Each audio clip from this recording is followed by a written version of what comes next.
was and remained, and I think has to be credited. He was such a presence in my life, and it all gelled with what I was given, say from my mom and dad, that you have to be excellent. It's just that he had the tools and he had the specificity because we were talking about the English language and we were talking about English literature and how to write and how to express yourself. Because what you think is important, but how you convey it and your ability to convey it is much more important. You have the opportunity to persuade people when you write or when you speak. And I happened to choose to ended up in the law, and words are my bricks and mortar. It's my stock and trade as an attorney. So, yeah. What was the trigger that made that decision for you The trigger. to get into law? I really don't know. I have to be honest, and I tell this to people all the time. I was drawn to law for the rigorous thinking, for the philosophy of law, and because I knew, and history proves me correct, that the law has been the place where a lot of good and bad things have occurred. And if you're going to live in civil society, because we can't read each other's minds and we can't divine, and we can't divine certain things just by telepathy. You've got to put some rules and some goals down on paper, and that's what the law is. That's what legislation is. That is a way for us as a society, live in civil society, to have concerted action and to have a few guidelines and some hard, bright lines about conduct, because as human beings we cause conflict as when we are together. We must be together. We are social beings. We love to be together, but that's where conflict comes, right? And so I think I was drawn to law for the broad sweep of what it has done and what it could do, very far from my mind about what the day-to-day mundane practice of law entails. So, I mean, for instance, at Columbia, I took Kantian legal principles. I was doing Immanuel Kant when people said to me, well, gee, how are you going to put Kant to practice when you're a litigator in New York? But that's what I envisioned, and I did not know if I was going to practice, teach it, or write, or just not use it at all in a professional capacity, but just in terms of building my knowledge about us as a species and viewing the world. Maybe it would have still been relevant if I had become a writer. Who knows? When did this intimacy begin for you? Was it during your time, or let me ask you about Mount Holyoke, Yeah. when you were the head of the Black Student Organization. Okay. Well, Did your experience there, whatever you guys were doing at the time, I think apartheid, there was some activity with protesting against apartheid and so on. Did those activities and those experiences help in some way to sort of push you into law? they may have, but not consciously. Not consciously. Just briefly set the scene for you. Mount Holyoke is a traditionally all-women's college. That and Smith College are the two big ones in that part of Massachusetts. Founded and committed to the idea that women needed an equal education to men. So I guess I don't even know, some of the things that happen to us just happen to us. Sure. I don't know that I set out to go to an all women's college, or I set out to go to Mount Holyoke, but it all came together, and I can't envision having to gone anyplace else. It was just a wonderful experience for me. And so when I got there, there was the Black Student Association, and somebody said, "Hey, you know what?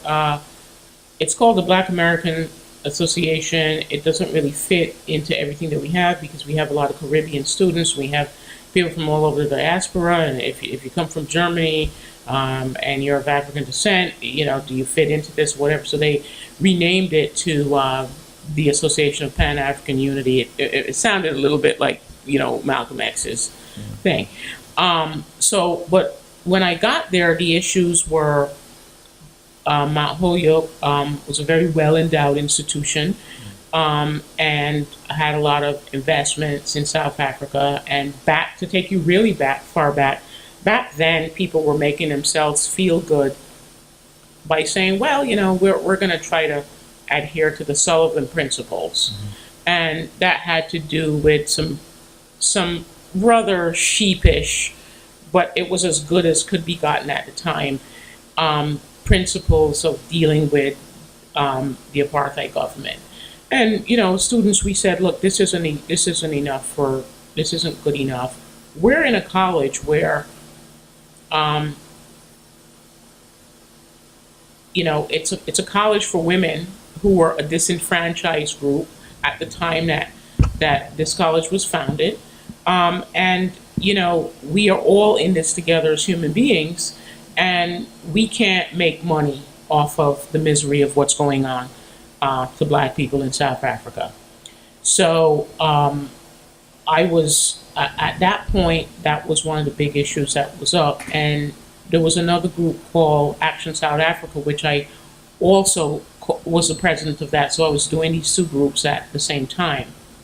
And doing being involved in that way can either totally sell you on this is the way to get change, or it can totally turn you off of it because there are always all kinds of internal conflicts every time we do something as human beings. It's true. And it has nothing to do with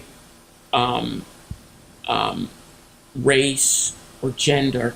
It has to do with this is something that happens when human beings come together for concerted action.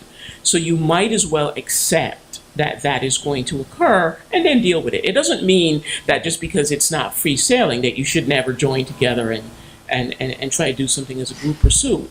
So, I mean, we were doing things like, ended up being successful in having Mount Holyoke divest its investments from South Africa. It was a happy day. We were doing things like meeting with people, inviting people from the ANC, the African National Congress, to come to college when the ANC, which is, everybody knows is Mandela's party, at that point, they only had observer status at the UN. And I was fortunate enough to meet a gentleman who subsequently became president after Nelson Mandela, Mr. Thabo Mbeki. And, we were doing these things and forging ahead and just trying to work with people and find out. And I realized that the law had something to do with it. There were all kinds of different resolutions to be passed, in international law. There was all kinds of resolutions to be passed in the United States government. But I would say that I still don't believe that the law is the only place, and sometimes it's not even the best place, for achieving some quick results. The law can be very, very slow. So yes, I realize that those forces were out there and those opportunities were out there. But I think really thinking about you bringing me back to it and thinking about it now, I don't think that the potential for change or changing the world, which you always say when you're 16, 17, and 18, was really the driving force. I was looking for rigorous mental training, and I was looking for argumentative skills and I was looking for advocacy skills. And, At that time. at that time. And that's how I landed that's how I landed in the law. Let's take a break, Cheryl. We are back with Cheryl Harris. Cheryl, what was it like? Well, graduated from Columbia Law School and then became the first and only black partner to a law firm, Heidel and Petuni. What was it? What was that like for you, and how did you use your influence to empower other black attorneys at that firm? Well, look, I have been and I am used to being the only black person in certain places. I was, for a time, the only English black. I was a double major at Mount Holyoke English black. I was a double major at Mount Holyoke English and politics, and for a time I was the only black major in the department. Somebody told me, I think it was when I went to Mount Holyoke, the Black Students Association assigned you like a big sister or something. And this was a person that you could go to ask questions and so on. And one of the pieces of advice she gave me is don't become an English major because we don't do well in that department. And I obviously rejected that advice because I that's not my way of thinking. So I went into the department. I did well. I ended up with a great advisor, Bill Quillian. I don't even know if he's still there, who recognized that I could write and who was, a champion for me and a good, a good advisor. And so I never pay any attention to people who, I don't believe in eliminating yourself. I don't believe in limiting yourself. I'm accustomed to being the only black person, the only woman in certain places, in certain venues. And that shouldn't be in this day and age. But if you're there, if that's a fact because somebody barred you from a room, there are ways to deal with that. But it's worse if you're not there because you eliminated yourself. I don't believe in eliminating. We should be eliminating ourselves. So, I went to Heidel Petoni. I worked hard and got trained by some very good lawyers who, at the time, and given what the business was, had the ability and had the interest in teaching a young lawyer how to lawyer. So I got that training, and in turn, as I progressed through the ranks, from an associate to senior associate, then I became a partner. You pretty much start helping other lawyers when you're a senior associate. So it's like a push down. You start to push down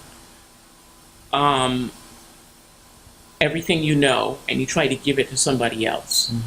So, and I never made any distinctions in terms of race. I gave it to everybody who was under me, who was excellent and who wanted to be excellent. Because I do understand,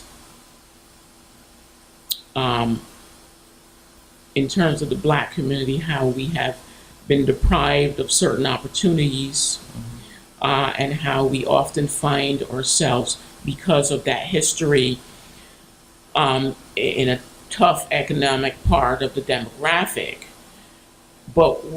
So knowing those facts, that reality and that history, is important, because you should be willing to help who comes along. If a black man or black woman, you're willing to help them. The person has to have that drive for excellence, though. Yeah. And I will give it to anybody, irrespective of race, because in the end, my personal view is that it is a distinction and a distraction that has been too long exploited. Um, and notice the exploitation usually comes from people of means when they convince um, other white folks that people of color mean them harm. It's usually it really is an economic superstructure that's exploiting, in my experience and everything I've looked at, that's exploiting clear racial differences, right? So in terms of teaching, I've kind of tried to push down, and I would say over the course of time, probably trained about 40 or more lawyers, in that firm.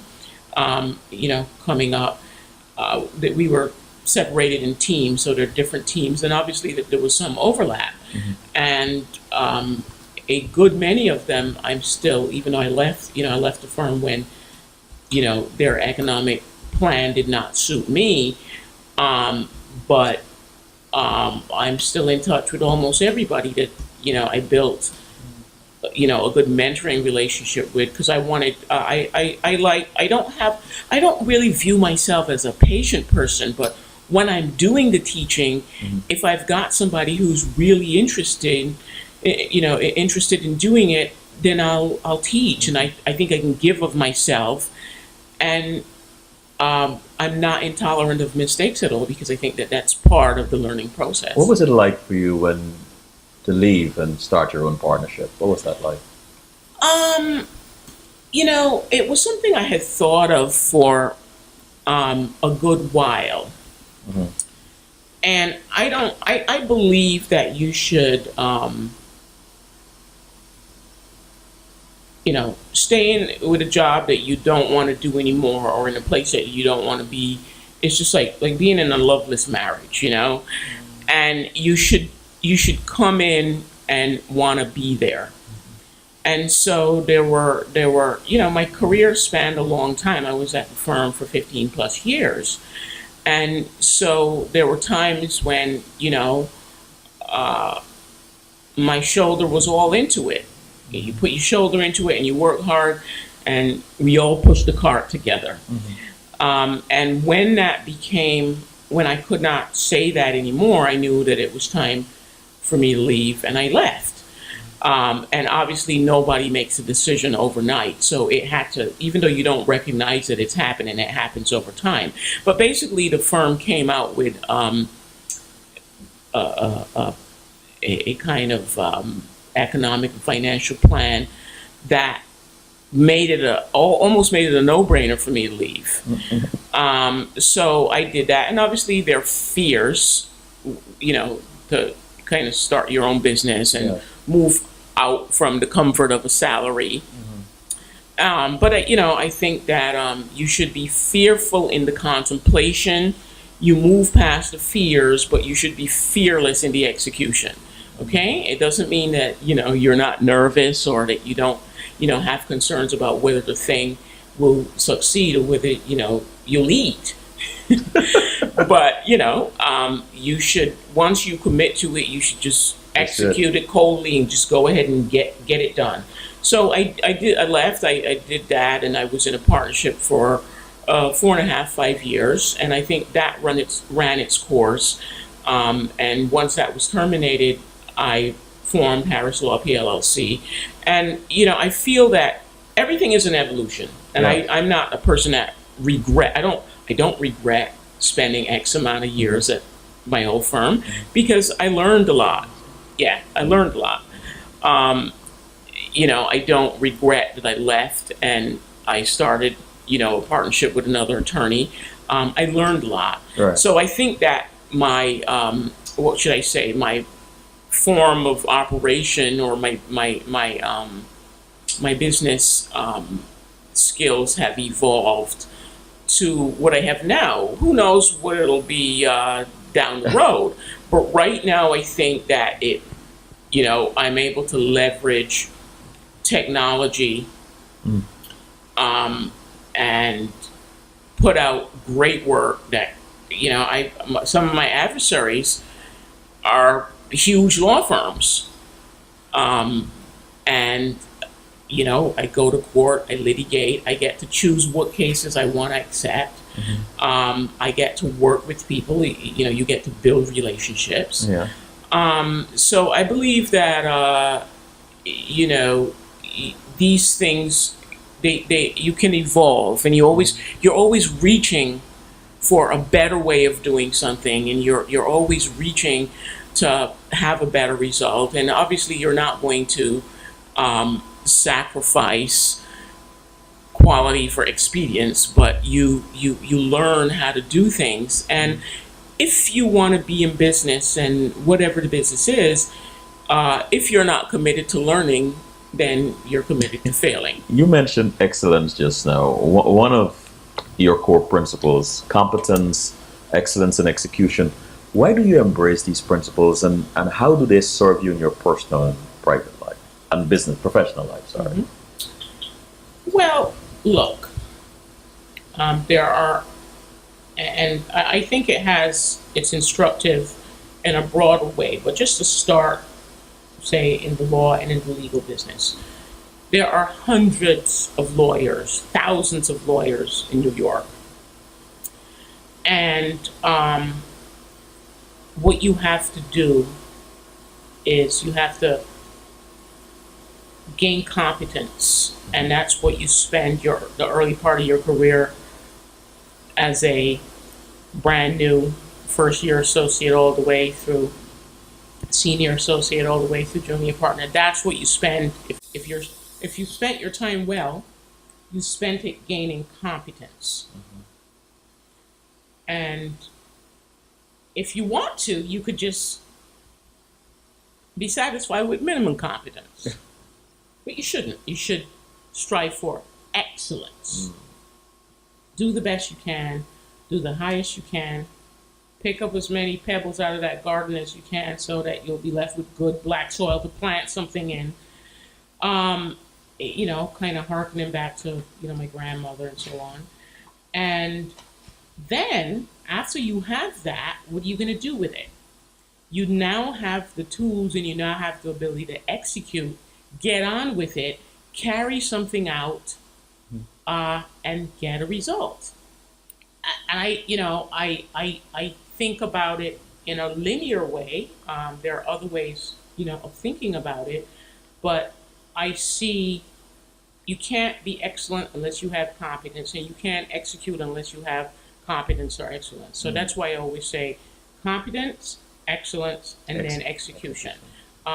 If you intend a result, and I think most of us are rational in business, and I think most of us are rational in life, you want a result. And so I would say my professional life is certainly that's what I strive for. But I think it goes beyond that, because whatever you do, if you have, you know, if you have, you know, social causes that you want to push, things that you want to happen. You know, the election of Barack Obama is a perfect example of that. Competence, excellence, execution. You know, people talked about how, you know, President Obama had a great, you know, then Senator Obama had a great ground game. You have to be able to execute on these wonderful ideas that you have.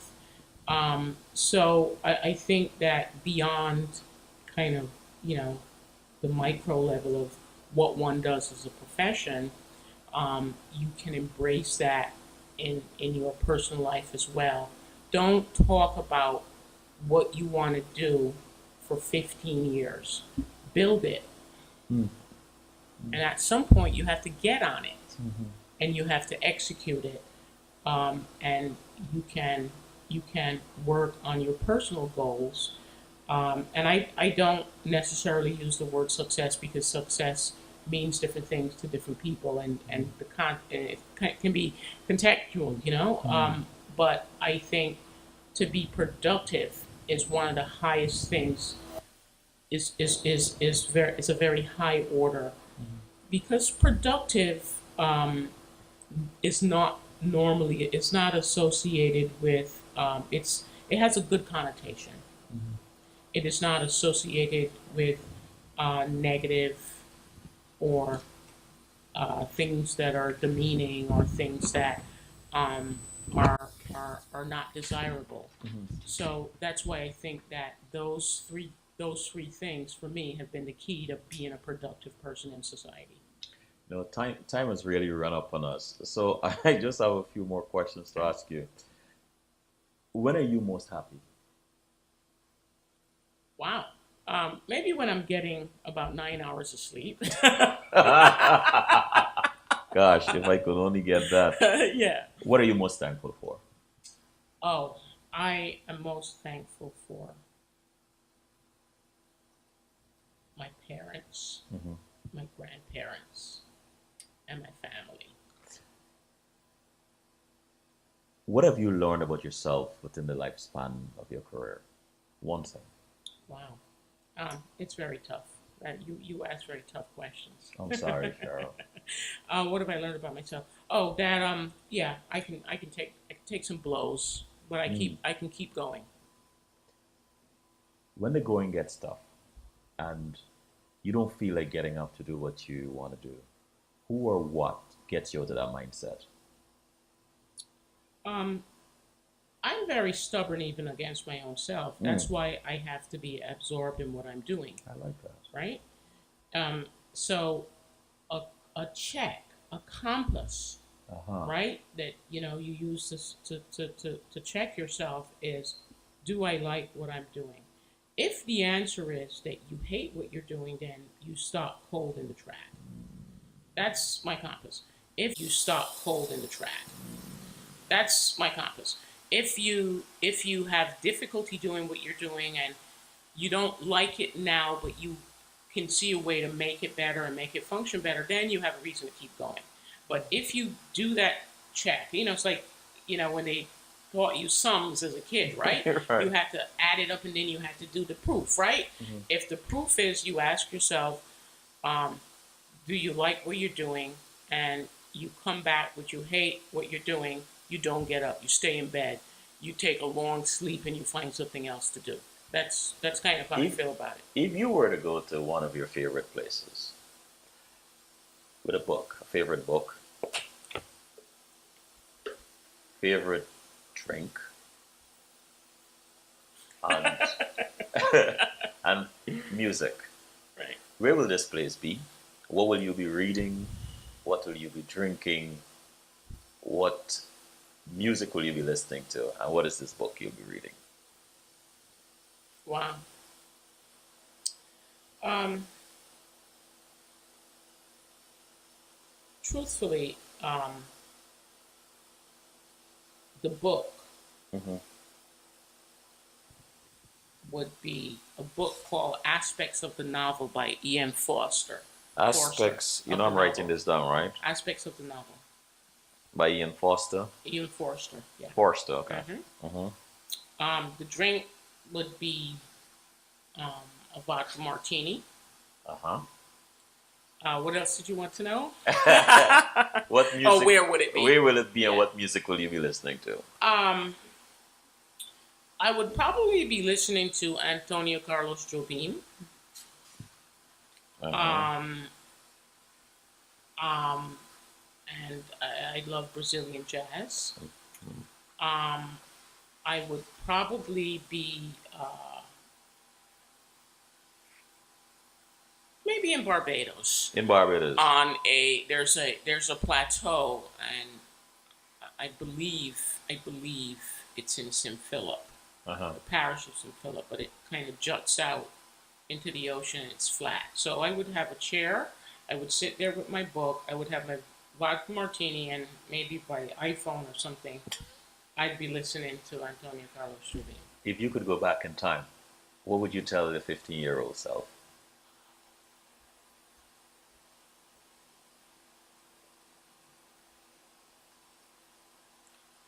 Wow, boy, you asked the big ones. I would say, don't despair. You can survive I like that. it. I really do. You're dropping some pearls here tonight. Last question for the evening. Nobody escapes it. What makes you laugh out loud?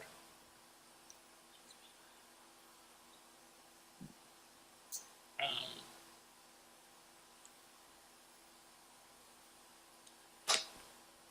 a well-told joke.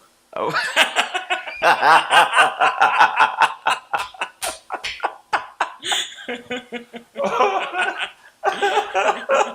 That's a good one. Oh gosh, Cheryl.